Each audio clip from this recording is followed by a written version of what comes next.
ಯೇಸು ಕ್ರಿಸ್ತನ ನಾಮಕ್ಕೆ ಸ್ತೋತ್ರವಾಗಲಿ.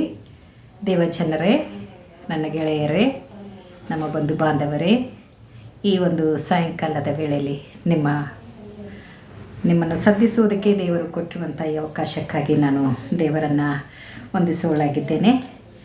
ನಾವು ಈಗಾಗಲೇ ನೋಡಿರುವಂಥ ವಿಡಿಯೋಗಳು ಪ್ರಾರ್ಥನೆ ಮೂಲಕ ಆಶೀರ್ವಾದ ಹೊಂದುವಂಥದ್ದು ಎನ್ನುವಂಥದ್ದು, ಪ್ರಾರ್ಥನೆ ಮೂಲಕ ಯಾವ ಯಾವ ಆಶೀರ್ವಾದಗಳನ್ನು ಹೊಂದುತ್ತೇವೆ ಎನ್ನುವಂಥ ವಿಷಯಗಳ ಮೇಲೆ ನಾವು ಮಾತಾಡ್ಕೊಂಡು ಬಂದಿದ್ದೇವೆ.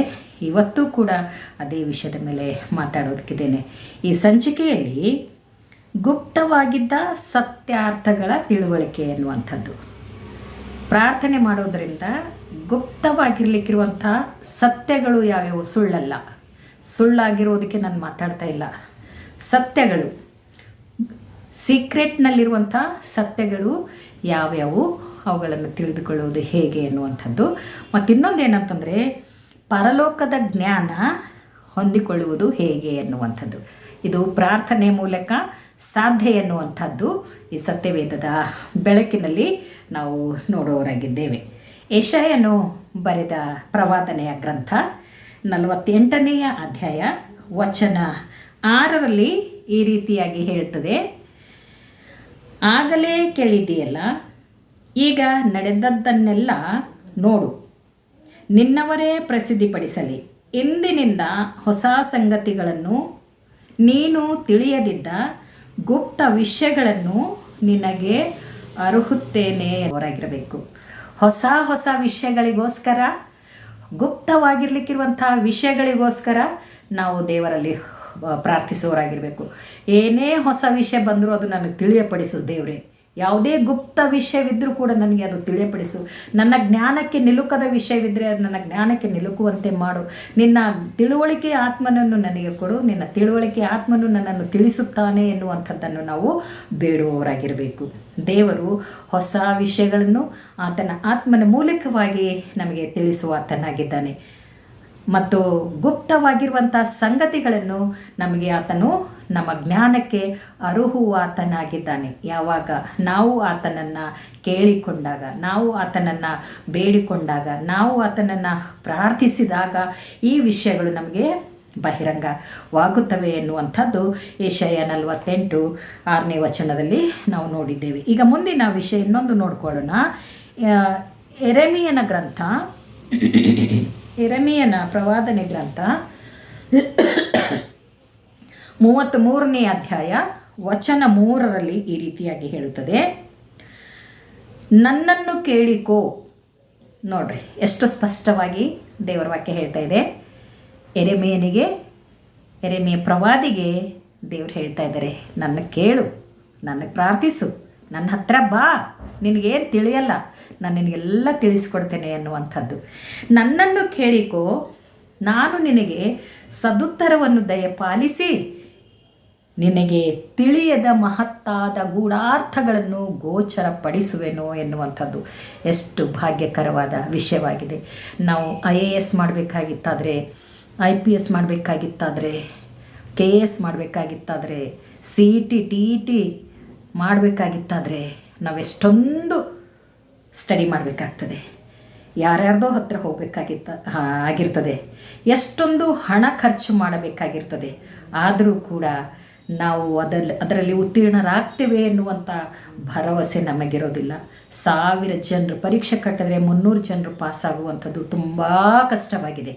ಆದ್ದರಿಂದ ಇಲ್ಲಿ ದೇವ್ರು ಏನು ಹೇಳ್ತಾ ಇದ್ದಾರೆ, ನನ್ನ ಹತ್ರ ಬಾ, ನನ್ನ ಕೇಳು, ನನ್ನಲ್ಲಿ ಬೇಡು, ನನಗೆ ಭಯಪಡು, ನಾನು ನಿನಗೆ ತಿಳಿಯದ ಮಹತ್ತಾದ ಗೂಢಾರ್ಥ ವಿಷಯಗಳನ್ನು, ಮಹತ್ವವುಳ್ಳ ಅದ್ಭುತವಾದ ವಿಷಯಗಳನ್ನು ನಿನಗೆ ಹೇಳ್ತೇನೆ.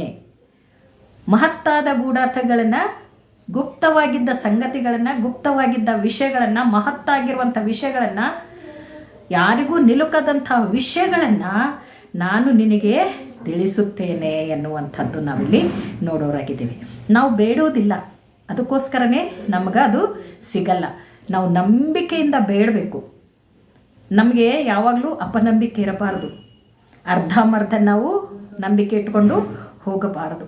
ಪೂರ್ಣ ನಂಬಿಕೆಯಿಂದ ಆತನ ಸನ್ನಿಧಾನದಲ್ಲಿ ಬಂದು ನಾವು ಆತನನ್ನು ಕೇಳಿಕೊಂಡಾಗ ತಿಳಿಯದ ಮಹತ್ತಾದ ಗೂಢಾರ್ಥಗಳನ್ನು ಕೂಡ ಆತನು ತಿಳಿಸುವ ಆತನಾಗಿದ್ದಾನೆ ಎನ್ನುವಂಥದ್ದು. ನಿನಗೆ ತಿಳಿಯದ ಮಹತ್ತಾದ ಗೂಢಾರ್ಥಗಳನ್ನು ನಿನಗೆ ತಿಳಿಸುವೆನು ಎಂದು ಈ ಯೆರೆಮೀಯನಿಗೆ ಯೆಹೋವ ದೇವರು ಹೇಳುವಂಥದ್ದನ್ನು ನಾವು ನೋಡುವವರಾಗಿದ್ದೇವೆ. ನಮಗೂ ಕೂಡ ದೇವರು ತಿಳಿಸುವ ಆತನಾಗಿದ್ದಾನೆ. ನಾನು ದೇವರಲ್ಲಿ ಪ್ರಾರ್ಥಿಸುವಾಗ ಇದರಲ್ಲಿರಲಿಕ್ಕಿರುವಂಥ ಗೂಢಾರವನ್ನು ತಿಳಿಯಪಡಿಸುವ ಆತನಾಗಿದ್ದಾನೆ. ಗೂಢಾರ್ಥಗಳು ಯಾರಿಂದಲೂ ಅದು ಬಹಿರಂಗಪಡಿಸುವುದಕ್ಕೆ ಸಾಧ್ಯವಿಲ್ಲ. ಯಾಕಂದರೆ ಇದರಲ್ಲಿರುವಂಥ ವಿಷಯಗಳು ದೇವರ ಆತ್ಮನ ಮೂಲಕವಾಗಿ ಬರೆಯಲ್ಪಟ್ಟಿದೆ. ದೇವರು ತನ್ನ ಕಾರ್ಯಗಳನ್ನು ಇದರಲ್ಲಿ ಬರೆಸಿರುವಂಥದ್ದು ನಾವು ನೋಡ್ತೇವೆ. ದೇವರ ಮನಸ್ಸು ನಾವು ತಿಳಿದುಕೊಳ್ಳುವುದಕ್ಕೆ ಸಾಧ್ಯವಿಲ್ಲ. ದೇವರ ಆಲೋಚನೆಗಳು ಯೋಚನೆಗಳು ತಿಳಿದುಕೊಳ್ಳುವುದಕ್ಕೆ ಸಾಧ್ಯವಿಲ್ಲ. ಆತನ ಯೋಚನೆಗಳು ಉನ್ನತೋನ್ನತವಾಗಿವೆ. ನಮ್ಮ ಯೋಜನೆಗಳಾದರೂ ಸ್ವಲ್ಪ ಮಟ್ಟಿಗಿವೆ, ನಾಶವಾಗಿ ಹೋಗುವಂಥದ್ದಾಗಿದೆ. ಆದ್ದರಿಂದ ದೇವರ ಉನ್ನತೋನ್ನತವಾದ ಯೋಜನೆಗಳಿಗೆ ನಾವು ಅವುಗಳನ್ನು ಅರ್ಥ ಮಾಡಿಕೊಳ್ಳಬೇಕಾದರೆ, ಅದರಲ್ಲಿರುವಂಥ ಸೀಕ್ರೆಟನ್ನು ನಾವು ತಿಳ್ಕೊಬೇಕಾಗಿತ್ತಾದರೆ ಆತನಲ್ಲಿ ಹೋಗಿ ನಾವು ಪ್ರಾರ್ಥಿಸಬೇಕು, ಬೇಡಬೇಕು. ನನಗೆ ಇದು ತಿಳಿಯಪಡಿಸು ದೇವರೇ. ಈ ವಾಕ್ಯ ಓದುವಾಗ ವಿಷಯಗಳು ತಿಳಿಯದೇ ಇದ್ದಾಗ ನಾವು ದೇವರಲ್ಲಿ ಪ್ರಾರ್ಥಿಸಬೇಕು. ದೇವರೇ, ಈ ವಾಕ್ಯದಲ್ಲಿರಲಿಕ್ಕಿರುವಂಥ ಅರ್ಥ ನನಗಾಗ್ತಾ ಇಲ್ಲ, ಮತ್ತು ಇದರ ಮೂಲಕವಾಗಿ ನಾನು ಏನು ಮಾಡಬೇಕು ಅಂತ ತಿಳಿತಾ ಇಲ್ಲ. ಅದಕ್ಕೋಸ್ಕರ ನಿನ್ನ ಆತ್ಮನ ಜ್ಞಾನದಿಂದ ನನಗೆ ಇದರ ಬೆಳಕನ್ನು ನನಗೆ ತೋರ್ಪಡಿಸು ಎನ್ನುವಂಥದ್ದನ್ನು ನಾವು ದೇವರಲ್ಲಿ ಬೇಡುವವರಾಗಿರಬೇಕು. ಆಗ ದೇವರು ಕೊಡುವಾತನಾಗಿದ್ದಾನೆ ಎನ್ನುವಂಥದ್ದನ್ನು ನಾವು ಸತ್ಯವೇದದಲ್ಲಿ ನೋಡುವವರಾಗಿದ್ದೇವೆ. ಇನ್ನೊಂದು, ಯಾಕೋಬನು ಬರೆದ ಪತ್ರಿಕೆ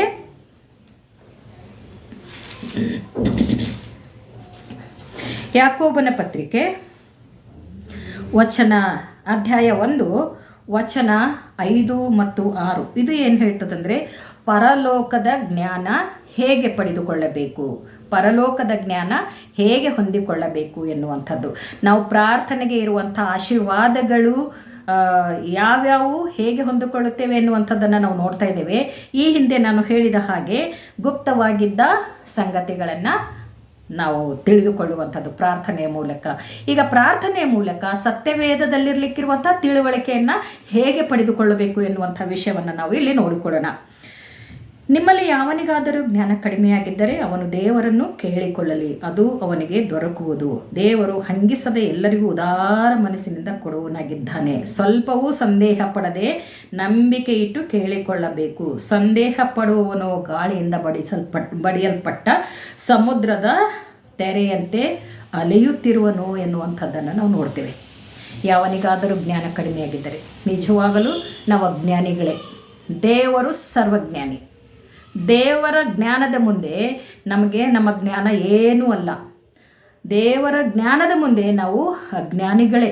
ಆದರೆ ಅರಸನಾದ ಸೊಲೊಮೋನನು ಯಾವ ರೀತಿಯಿಂದ ಹೋಗಿ ಈ ರಾಜ್ಯದ ಜನರನ್ನು, ಈ ಪ್ರಜೆಗಳನ್ನು ನಡೆಸಿಕೊಂಡು ಹೋಗಬೇಕಾದರೆ ಏನು ಬೇಕು ಎನ್ನುವಂಥದ್ದು ಅವನು ದೇವರಲ್ಲಿ ಕೇಳಿಕೊಂಡನು.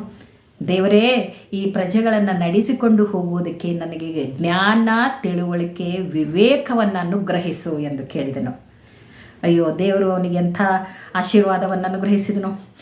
ಅರಸನಾದ ಸೊಲೊಮೋನನು, ನನಗೆ ಆ ರಾಜ್ಯ ಬೇಕು, ಈ ರಾಜ್ಯ ಬೇಕು, ಅವರನ್ನು ನಾನು ಸೋಲಿಸಬೇಕು, ಇವರನ್ನು ನಾನು ಸೋಲಿಸಬೇಕು, ನನಗೆ ಅಷ್ಟು ಆಸ್ತಿ ಬೇಕು, ಇಷ್ಟು ಬಂಗಾರ ಬೇಕು, ಏನೂ ಕೇಳಲಿಲ್ಲ.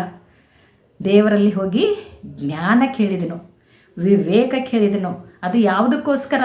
ಈ ಪ್ರಜೆಗಳನ್ನು ಯಾವ ರೀತಿಯಿಂದ ನಾನು ನಡೆಸಿಕೊಂಡು ಹೋಗಬೇಕು, ಯಾವ ರೀತಿಯಿಂದ ನಾನು ಅವರನ್ನು ಆಳಬೇಕು ಎನ್ನುವುದು ನನಗೆ ಜ್ಞಾನ ಕೊಡು ದೇವರೇ ಎಂದಾಗ ಆ ದೇವರು ಅವನಿಗೆ ಜ್ಞಾನ ಕೊಟ್ಟು ಏನು ಹೇಳಿದ ಅಂತಂದರೆ, ಹಿಂದೆ ಯಾರಿಗೂ ಈ ಜ್ಞಾನ ಸಿಕ್ಕಿಲ್ಲ, ಮುಂದೆಯೂ ಯಾರಿಗೂ ಸಿಗಲ್ಲ, ಅಂಥ ಜ್ಞಾನವನ್ನು ನಿನಗೆ ಅನುಗ್ರಹಿಸುತ್ತೇನೆ ಅಂಥೇಳಿ ಅರಸನಾದ ಸೊಲೊಮೋನನಿಗೆ ದೇವರು ಜ್ಞಾನವನ್ನು ಕೊಟ್ಟಿರುವಂಥದ್ದನ್ನು ನಾವು ನೋಡ್ತೇವೆ. ಆದ್ದರಿಂದ ನಾವು ಈ ದೇವರ ಜ್ಞಾನವನ್ನು ಪಡೆದುಕೊಳ್ಳಬೇಕಾದರೆ ನಾವು ಯಾವತ್ತೂ ನಾಚಿಕೊಳ್ಳಬಾರದು, ನಾವು ಯಾವತ್ತೂ ಹಿಂಜರಿಯಬಾರದು, ನಾವು ಯಾವತ್ತೂ ಆತನ ಹತ್ತಿರ ಹೋಗುವುದಕ್ಕೆ ಭಯ ಪಡಬಾರದು ಎನ್ನುವಂಥದ್ದನ್ನು, ನಾವು ನಾಚಿಕೆ ಪಡಬಾರದು ಎನ್ನುವಂಥದ್ದು ದೇವರ ವಾಕ್ಯದಲ್ಲಿ ಸ್ಪಷ್ಟವಾಗಿ ತಿಳಿಯಲ್ಪಟ್ಟಿದೆ. ಈಗ ಒಂದು ಶಾಲೆಯಲ್ಲಿ ಒಂದು ಮಗುವಿಗೆ ನಾವು ಹೇಳಿರುವಂಥ ಪಾಠವು ಅರ್ಥನೇ ಆಗಿಲ್ಲ ಅಂತಂದರೆ ನಾವು ಹೇಳ್ತೀವಿ, ನಿಮಗೆ ಪಾಠ ಅರ್ಥ ಆಗಿಲ್ಲ ಅಂತಂದರೆ ನಮಗೆ ಮತ್ತೆ ಕೇಳ್ರಿ, ನಾನು ಇನ್ನೊಂದು ಸಾರಿ ಹೇಳ್ತೀನಿ, ಮತ್ತೊಂದು ಸಾರಿ ಹೇಳ್ತೀನಿ, ಮಗದೊಂದು ಸಾರಿ ಹೇಳ್ತೀನಿ ಅಂತ ಆ ಮಕ್ಕಳಿಗೆ ನಾವು ಅಭಯವಚನ ಕೊಡ್ತೇವೆ. ಅದರಲ್ಲಿ ಕೆಲವು ಧೈರ್ಯವುಳ್ಳ ಮಕ್ಕಳು ಬಂದು ನಮಗೆ ಇಂಥದ್ದು ಅರ್ಥ ಆಗಿಲ್ಲ ಮಿಸ್ ಅಂತ ನಾವು ನಮಗೆ ಕೇಳುವಾಗ ನಾವು ಅದನ್ನು ಮತ್ತೆ ತಿರುಗಿ ಅದು ಇನ್ನೂ ಬೇರೆ ವಿಧದಲ್ಲಿ ಅಥವಾ ಬೇರೆ ಆ್ಯಂಗಲ್ನಲ್ಲಿ ಆ ಮಗುವಿಗೆ ಅದರ ಅರ್ಥವನ್ನು ತಿಳಿಸೋದಕ್ಕೆ ಪ್ರಯತ್ನ ಮಾಡುತ್ತೇವೆ. ಆದರೆ ಇಲ್ಲಿ ಕೂಡ ದೇವರು ಅದೇ ಹೇಳ್ತಾ ಇದ್ದಾರೆ, ನೀವು ಯಾವುದು ಕಾರಣಕ್ಕೂ ನೀವು ನಾಚಿಕೊಳ್ಳಬಾರದು, ನಾನು ನಿಮಗೆ ಹಂಗಿಸುವುದಿಲ್ಲ, ಹಂಗಿಸದೆ ನಾನು ನಿಮಗೆ ಪರಲೋಕದ ಜ್ಞಾನವನ್ನು ಕೊಡ್ತೇನೆ. ಪರಲೋಕದ ಜ್ಞಾನಕ್ಕಾಗಿ ನನ್ನ ಸನ್ನಿಧಾನದಲ್ಲಿ ಬಂದು ನೀವು ಬೇಡಿಕೊಳ್ಳ್ರಿ. ಪ್ರತಿಯೊಂದು ಈಗ ನಾನು ವಿಷಯಗಳು ಹೇಳಿರುವಂಥದ್ದು ಬೇಡಿಕೊಳ್ಳುವುದರ ಮೂಲಕವಾಗಿ ಹೊಂದುತ್ತೇವೆ ಎನ್ನುವಂಥ ವಿಷಯವನ್ನು ನಾನು ಹೇಳ್ತಾ ಇದ್ದೇನೆ. ಅದಕ್ಕೋಸ್ಕರ ನಾವು ಪರಲೋಕದ ಜ್ಞಾನ ಕೊಡು ದೇವರೇ ಎಂದು ನಾವು ದೇವರ ಹತ್ತಿರ ಹೋಗಿ ನಾವು ಬೇಡುವವರಾಗಿರಬೇಕು. ಪರಲೋಕದ ಜ್ಞಾನವು ಅಮೂಲ್ಯವಾದ ಜ್ಞಾನ. ಈ ಲೋಕದ ಮಾತು ಹುಚ್ಚಾಗಿರಬಹುದು, ಆದರೆ ಪರಲೋಕದ ಮಾತುಗಳು ಯಾವತ್ತೂ ಸತ್ಯವಾಗಿವೆ, ಅವು ಜ್ಞಾನವುಳ್ಳವುಗಳಾಗಿವೆ, ಅವು ನಮ್ಮನ್ನು ನಡೆಸುವಂಥವುಗಳಾಗಿವೆ, ಮಾರ್ಗದರ್ಶನ ಮಾಡುವಂಥವುಗಳಾಗಿವೆ, ನಮಗೆ ನಿತ್ಯ ಜೀವದ ಮಾರ್ಗವನ್ನು ತೋರಿಸುವಂಥದ್ದಾಗಿದೆ, ಮಾರ್ಗವಾಗಿರುವಂಥ ಯೇಸುವಿನ ಪರಿಚಯ ಮಾಡಿಕೊಡುವಂಥದ್ದಾಗಿದೆ, ಪಾಪದ ಅರಿವನ್ನು ಹುಟ್ಟಿಸುವಂಥದ್ದಾಗಿದೆ, ಪಾಪದಿಂದ ಬಿಡುಗಡೆಯನ್ನು ಕೊಡುವಂಥ ಜ್ಞಾನವಾಗಿರೋದರಿಂದ ನಾವು ಪರಲೋಕದ ಜ್ಞಾನವನ್ನು ಹೊಂದುವವರಾಗಿರೋಣವೇ. ದೇವರು ನಮ್ಮೆಲ್ಲರನ್ನು ಆಶೀರ್ವದಿಸಲಿ. ಇದು ಕೊನೆಯ ಪ್ರಾರ್ಥನೆಯ ಮೂಲಕ ಆಶೀರ್ವಾದಗಳು ಎನ್ನುವಂಥ ಒಂದು ವಿಷಯದ ಮೇಲೆ ಇದು ಕೊನೆಯ ಸಂಚಿಕೆಯಾಗಿರೋದರಿಂದ ತಾವೆಲ್ಲರೂ ಎಲ್ಲ ಸಂಚಿಕೆಗಳನ್ನು ಕೇಳಿ ದೇವರಿಂದ ಆಶೀರ್ವಾದ ಹೊಂದಬೇಕಾಗಿ ಮತ್ತು ಈ ವಿಡಿಯೋಗಳನ್ನು ನೀವು ಸಬ್ಸ್ಕ್ರೈಬ್ ಮಾಡಬೇಕಾಗಿ ನಿಮ್ಮ ಗೆಳೆಯರಿಗೂ ಮತ್ತು ಕುಟುಂಬದ ಸದಸ್ಯರಿಗೂ ಪರಿಚಯ ಇರುವವರೆಲ್ಲರಿಗೂ ನೀವು ಇದನ್ನು ಪರಿಚಯಿಸಬೇಕಾಗಿ ನಾನು ತಮ್ಮೆಲ್ಲರನ್ನೇ ವಿನಂತಿಸಿಕೊಳ್ಳುತ್ತೇನೆ. ಆಮೇನ್.